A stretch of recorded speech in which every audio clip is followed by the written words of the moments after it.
G'day everyone, Craig here again, and today Mates Matters gone international.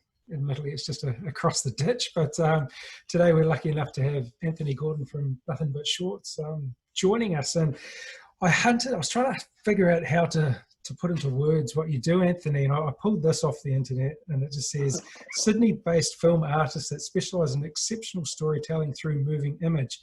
I watched the VRAAM and I thought, nah, it's inspirational. That's in a word, what you do is inspirational. So thank you for joining us. We will talk more about what VRAAM is, but how's everything going over there, Sydney side? Yeah, thanks for having me on this unusual Zoom. It was a Zoom cast now, is it? I think the whole world's changed in the last 3, 4, 5 months. I mean, I guess in Australia we're way luckier than the rest of the world. I mean, New Zealand is leading the world, I guess, as they have for many years. Unfortunately, they led in rugby and cricket and the things we don't like them to lead in. But yeah, look, over here is we're pretty lucky, to be honest. You know, I mean, people might whinge and complain, but when you know, most of my career has been spent in third world countries and other parts of the world, and man, I'd rather have what we've got here than what they've got over there right now, for sure. For sure, definitely. So for those who haven't seen the work you've done, so just a quick, brief intro, I guess, of what you get up to when you're not stuck in your loft behind your computer. Yeah, I mean, I've spent the best part of 25 years, I guess, traveling the road, filming adventure documentaries. Whether that's and predominantly in sport. I didn't choose sport; it chose me. From the wilds of the Himalayas through to Costa Rica, Ecuador. I mean, you name it, I've been there filming either ultra cycling, athletes, expeditions, adventure racing. Even through to the ATP tennis tours, to World Cup crickets, to World Rally, anything to do with movement in the outdoors. I guess I've been lucky enough and worked hard enough to have made a career out of it. That's awesome. That is awesome, and I guess that gets onto your latest film that you did, and I can't remember where I saw it. Someone put me onto it, and it was just, when I saw it, I was like, wow, this is pretty special. I mean, did come about, I guess, because of COVID. So the virtual race across America. For those of you who don't know, there is a race across America. So what is it, 4,500 kilometers of biking, crazy stuff. And then COVID hit, and you decided to do a film with Rupert Guinness around doing it virtually. Yeah, it's kind of crazy that it had the impact that it did. I mean, I've filmed the Race Across America on 3 occasions, and that goes from the west coast to the east coast of the US. So yeah, 5,000 kilometers supported racing, and Rupert had built up over the last number of years to race that, and then COVID hit, and I kind of had to switch hats from filmmaker to I call it like mental maker in a way, because we had a large team, we had a lot of followers, a lot of supporters, and all of a sudden everything stopped. And I think VRAAM, the film, was titled Mental Miles, mainly because it was predominantly made up of blokes or guys, and a lot of them really didn't know what to do, not just in the realm of the project, but what to do in their lives, because COVID brought about, I guess, a vulnerability that people seldom speak about, especially as guys. And that's where your cause resonated with me. And so I was going for a hike, as I was doing every day. It's all we could do in lockdown. And I thought, how about we try and do this Race Across America virtually? And what that meant was Rupert having to stay in a garage for 12 days and cycle 20 hours a day to reach as close to 5,000 kilometers as possible. And in order to do that, it gave the team a purpose. And also, because of the way it came about and the way we developed it, it gave people in 32 countries a chance to have a purpose in effectively a purposeless world, right? There was nothing going on. There was no sport. They were running reruns of 1986 World Cup rugby or something. I mean, there was nothing happening. And so I decided to try and do something that no one had done before, and for no other reason than I wanted people to have something to look forward to and something to focus on. And for the team, I think it did an exceptional job. And it also, giving the mental focus, it gave people a purpose to talk. And that's all you could really do. So that was it in a nutshell. And then, so finished about a month ago. Rupert and the rest of the world rode for 12 days. Only one person finished it, a chap, Hiro Suzuki, based in Japan. Yep. Kind of crazy, but it did. It achieved almost 9 million views. So, and hopefully 9 million of those people understood that just for mental wellness, just to start talking about it, basically. Yeah, I love that thing about the purpose. That is key. That's all you got. That's all you've got. Yeah. And when I think if you're facing adversity through losing a job or losing a loved one or a range of other things that can create mental instability, those things always had a way of being substantiated and managed. But when COVID came along, what it did, I think, to a lot of people is, especially in the Western world, it removed their control, and everything was taken away from them. You know, the grand powers to be said, "Listen, you got to stay at home. You're not allowed out. You can't go to the pub. You can't do this. You can't do that." And all of a sudden, I think in a greater sense, people lost their ability or their masculinity or their ways to communicate, and it brought everyone down a massive notch. And so, for me, getting people to even exercise or to do something gave a purpose, and we've seen some staggering results from it. And just people talking about, I mean, our team themselves, just through the situation, they opened up about stuff that we'd never, ever, ever expected to hear. Oh, wow. Yeah. Never expected. And we're just blown away on these Zoom chats, and people finally say, "Listen, I've got an issue with this, I've got an issue with that." And it just literally flowed on to other things. And it was quite systemic how a little idea turned into something so major. And it's still daunting to me how that all happened. Oh, exactly. I mean, when you say it's got a few more grey hairs. I mean, 9 million visits, that's outstanding. So, I mean, that's going to be, and if you think, it's even whatever the percentage could be, the people that actually saw that and go, right, this means something. This is inspirational. Let's actually start opening up and talking. I mean, it's unbelievable to think. Well, that's how we met. It's done. You know, that's how we came together, exactly. and that in itself is extraordinary, because I think people then, once they've got something to work with, it makes it easier. I mean, the whole mental miles came from some research from an associate professor, Simon Rosenbaum, from the University of New South Wales here in Sydney, and he started off as an exercise physiologist. And then over the years, did some of the most comprehensive research into exercise and its ability to reduce depression. And as a result of that, some of his research showed that if everyone in the world did 60 minutes of exercise a week, so not a day, in a week, it could reduce global depression by 17%. And that blew my head off. That's unbelievable. I thought, yeah. And that's like, just over 10 minutes, not even 10 minutes a day. And it could do so. And so my logic was, if we could get that message out through what we were doing, if people could just do some exercise. When we say exercise, they don't have to crank out a gym workout. They don't have to sit on their bike for 12 days. They don't have to do things they don't enjoy. They're just going to get active. Yep. They're just going to get active, It makes a significant difference. So my logic was, if 9 million people saw this and only 10,000 people started to walk around the block, that's a significant improvement that our health system hasn't been able to do yet. A film bloke that went for a walk and came up with an idea could do, so that, so there's a lesson to governments around the world and to people that you just got to do something. So that was it in a nutshell. Wow, that's unbelievable. And ever since I started taking on Ironman, whenever that was, 10 years ago now, geez, when I'd hit rock bottom, and I saw hero of mine, John Kerwin, saying that he'd come out and said, well, just physical activity is physical activity.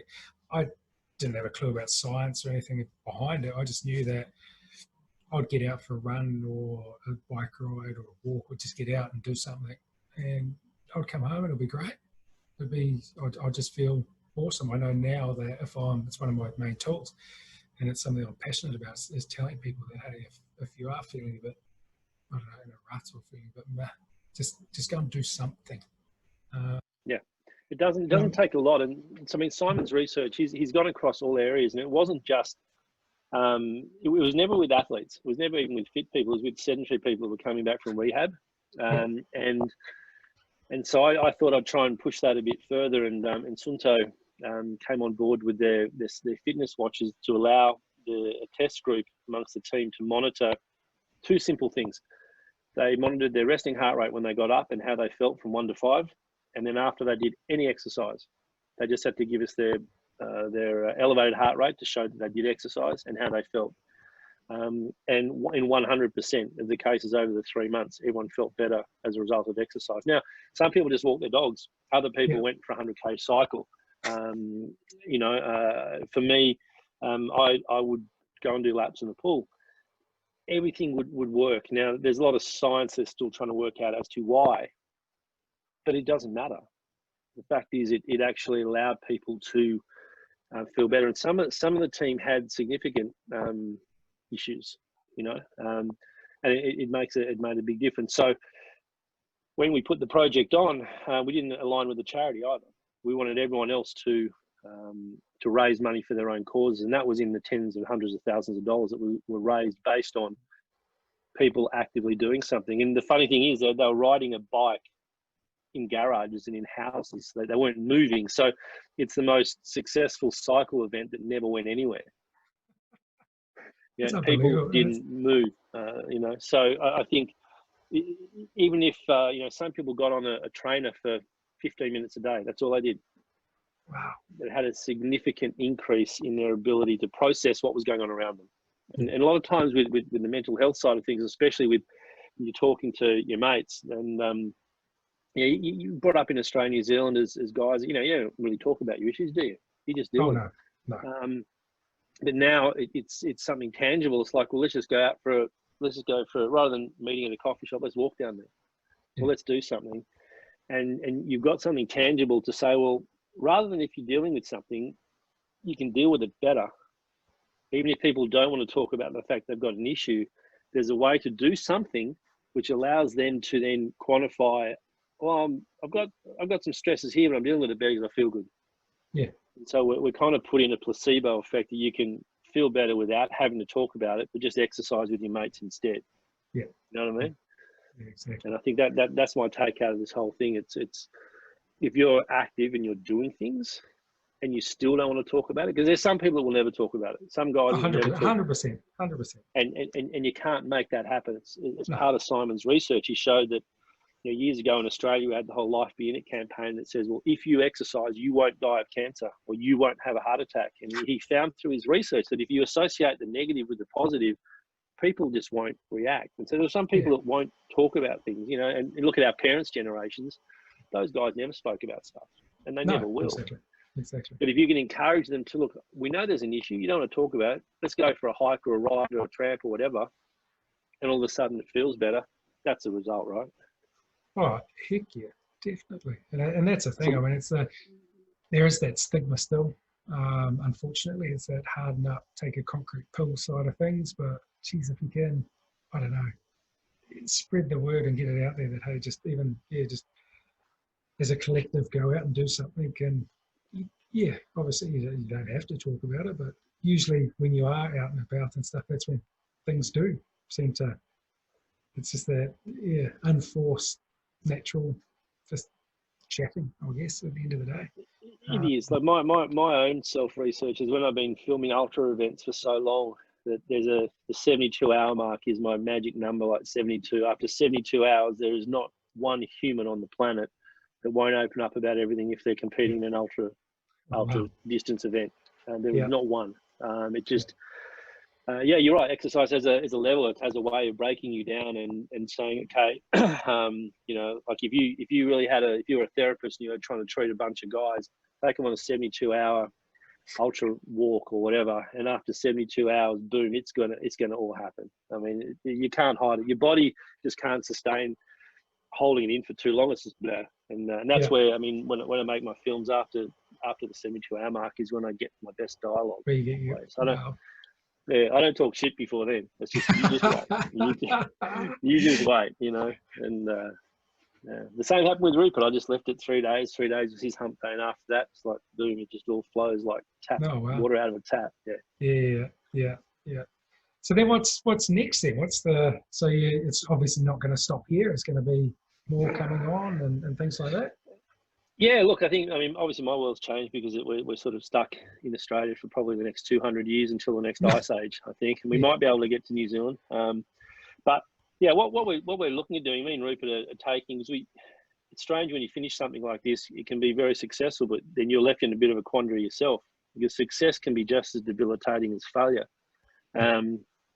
And so we've been struggling to find a way to utilize the knowledge and the information we've got to move forward. So we've developed a program called Rural Roads. So we're going to try and go to New South Wales, which is as far as we can travel in lockdown, and to get out to country towns and to basically chat to local cycle clubs. Roll up, we'll probably, it's in a COVID safe environment, put up a little outdoor projector, show them the film, and just have a chat and say, listen, you might have gone through fires, drought. I mean, for most of rural parts of, most areas, COVID's the least of their problems, right? They're dealing with far more things in their communities. And so, like, I'm just one bloke that, from this whole project didn't make a penny from the project. Didn't have money to start it. I just did it because I had the passion and the ideas. And if you've got your community around you and you've got everyone else around you, that's all you really need. And you can really solve anything that's in front of you, anything right now. So we're just going to take that through a series of talks. I mean, Root just chatting about our careers, and if if a bloke from sort of suburban New South Wales can get 9 million viewers on a guy riding a stationary bike in a garage, I mean, man, you put that into perspective. Anything's possible. Anything's possible, and I'm living proof of that. So we're just trying to get the message out there to people, saying, hey, look, you can achieve a lot, especially right now, because everything else has been taken away from you. Yeah. Oh, exactly. No distraction. Exactly. Zero distraction. Zero excuses. Zero excuses, as Lance used to say. Yes, exactly. So I mean, I guess is goal setting a big part of this as well? Then I mean, but even before you stumbled across VRAAM, was there anything that you were like, geez, I've got these goals that I want to achieve, or anything like that? That's a really good. I've never been asked that. It's a really interesting question. I guess I've, like when you're growing up, we'll talk about high school days. People always saying, what's your 5-year plan? What's your 10-year plan? I was struggling with a 5-minute or a 10-minute plan, and so I never really had a goal. What I have found is every 3 years I come up, my brain just comes up with wanting to do something that no one's ever done. I mean, 3 years ago before this, I put the world's first Sherpa rescue team on Mount Everest and made a TV series about that, only because I was sick and tired of my Sherpa buddies dying in the mountains. So I think opportunity just pops up, and if no one's done it for some reason, I decide, well, let's try and do it. And for me, I think that sort of goal is a lot easier because you've got no competition.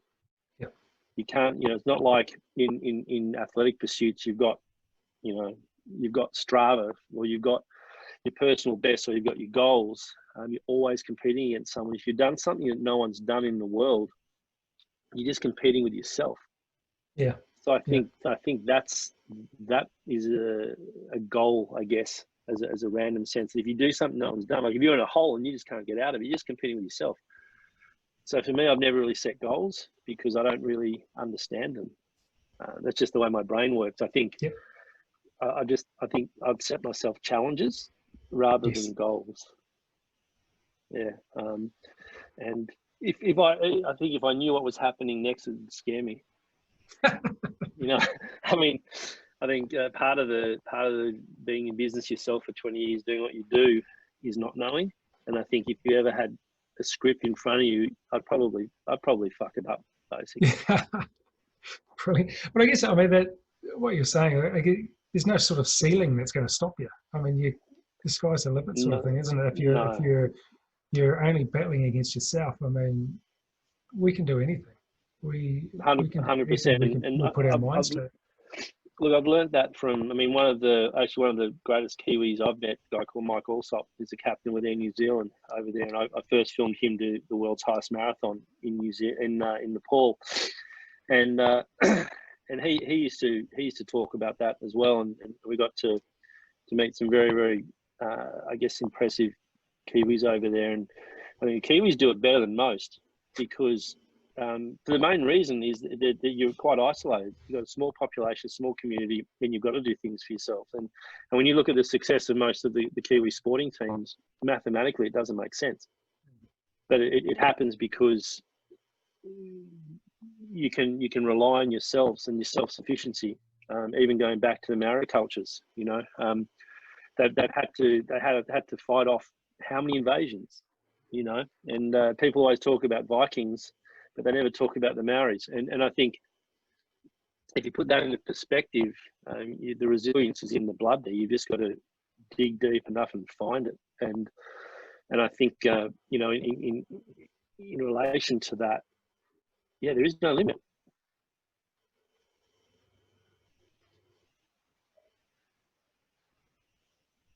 Oh, I think I've just lost you there. What? Oh, there we go. I got you back. Yeah, I mean, if you fail, you just haven't set high enough limits, basically. Well, that's it. And I mean, the thing is, it's not really failure. I talk about it a lot. It's not really a fail. It's a learning experience anyway. It's sort of like, well, okay, it didn't work this time. What can I do to make it better? And I mean, you look at the, I guess, top people in the world. They didn't get there because they first time did it. You've got to embrace it. I mean, yeah. Throughout my career, I in a way, I kind of love messing up. I don't call it fail or whatever. I just call it messing up because you've tried something. That's one less thing you need to get it wrong next time. And you got to make that your. It's like when I was diagnosed years ago with PTSD from a career behind the camera. I take. You can't. It's like if you're an alcoholic, you can't put back the brain cells you've killed. Yeah. You got to look at it as your mate. And for me, it's like, well, that's kind of cool because it means that I've had a career that's been pretty full, that's damaged something in my head.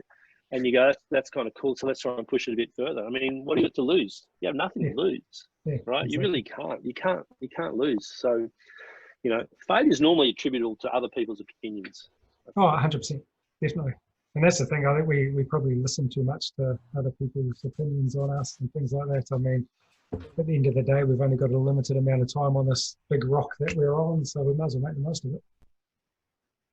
Yeah, exactly right. Exactly right. So, I've lost the headphone. I'm just going to put my plan down in place. First world problems with technology, you know. There we go. Going international for the first time. Gee. There we go. I'm back. There we go. Here we go. These little things just don't last as they used to. Oh, wow. Technology. First world problems, mate. That's it. So with you and Rupert, when's that all kicking off then? A year? Like with all things, we've got to try and work out the right, I guess, business model. By that I mean working out which areas we're going to go to, who we're going to talk to. And again, with me, the idea only came to fruition a week ago. So we put this together in a week. We're speaking to various associations and people that might want us to go out and talk. Some of the sponsors that we've dealt with previously are going to sort of help us out with transport and bits and pieces. So you know, hopefully in the next 3 or 4 weeks. I think COVID's not going to vanish anytime soon. I think the world's pretty much going to be locked down till Christmas. And the way I explain it to my kids is at least Santa's going to know everyone's at home. So parents can't get away by not getting presents, right? Everyone's at home. Exactly. That's brilliant. That's one way to look at it. Yeah. So I think we'd like to in the next 3 or 4 weeks, but who knows? I mean, I've the response that we've had from VRAAM, from chaps like yourselves and other organisations that want to pursue a mental health message. I never thought in my entire life I'd be a mental health advocate. I just thought I'd struggle from the own voices in my head without having to get out there and to help other people. That's the way it works out. You know, you do the hand that's dealt with you and you run with it, you know? Oh, 100%. And that's I look at it now, what I went through now, it's however long ago to where I am now. I just look at it, well, yeah, it was a blessing in some respects that I'm here now and I can actually start talking about it and hopefully help someone out there. Well, That's what that's I'm the thing. doing. When you speak to someone that's been through issues, they know straight away that you have.